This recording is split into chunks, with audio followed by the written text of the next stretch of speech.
2021 నుంచి ఇప్పటి వరకు ఈ సినిమా తీయడానికి ఎన్ని కష్టాలు పడ్డారో అది పొద్దున చెబుతుంటే నిజంగా వాళ్ళకి మొండితనంతో ఆ సినిమాని పూర్తి చేయాలన్న ఒక పట్టుదలతోటి 3 సంవత్సరాలు దాని వెనకాల పడి దాన్ని పూర్తి చేశారు.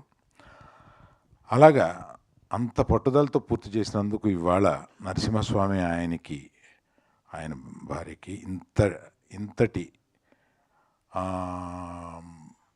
భారతదేశం అంతా జేజేలు పలుకుతూ ఈ సినిమాకి స్వాగతం పలుకుతున్నారు. ప్రతిరోజు రోజుకి పెరుగుతూనే ఉన్నారు. మొన్న ఏఎంబిలో 200 మంది స్వాములు వచ్చి ఈ సినిమా చూసి వెళ్తున్నారు. అందులో కొన్ని సంవత్సరాలు అయిపోయింది మేము థియేటర్కి వచ్చి అని చెప్తున్నారు వాళ్ళు. ఈ స్వాములు థియేటర్కి వచ్చి చూడడం ఏంటి నాకు తెలీదు. నేను ఈ సినిమాని ఇంకెట్లా ప్రమోట్ చేయాలి అని ఆలోచించుకుంటూ ఉన్నాను. దీనికి ప్రమోషన్ అక్కర్లేదు, ఆటోమేటిక్గా ఒకళ్ళు ఇప్పుడు ఈయన చూశారు జొన్నవిత్తులు గారు, ఆ ఉద్వేగం ఆయన చెప్పగలిగారు.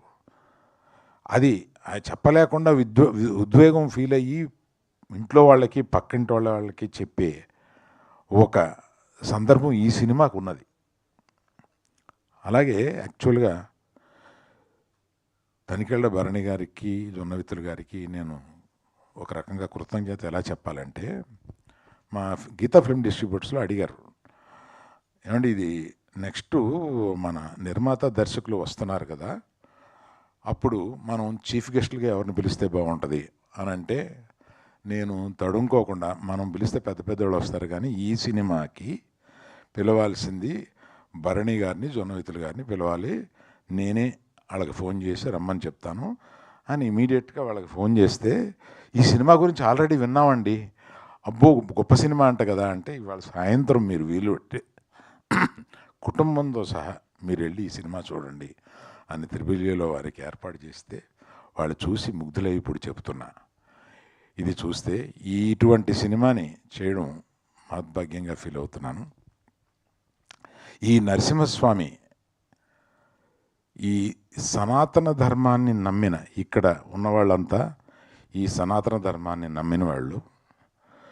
మీకు ఇంకొక విషయం పవన్ కళ్యాణ్ గురించి చెప్పాలి. సనాతన ధర్మం నాకు తెలిసిన వాళ్ళల్లో కానీ, అంటే నాకు సన్నిహితులైన వాళ్ళలో కానీ, మా కుటుంబంలో కానీ సనాతన ధర్మం గురించి పవన్ కళ్యాణ్కి తెలిసినంత వేరెవరికీ తెలియదు. అతను పవన్ కళ్యాణ్ గారు సనాతన ధర్మం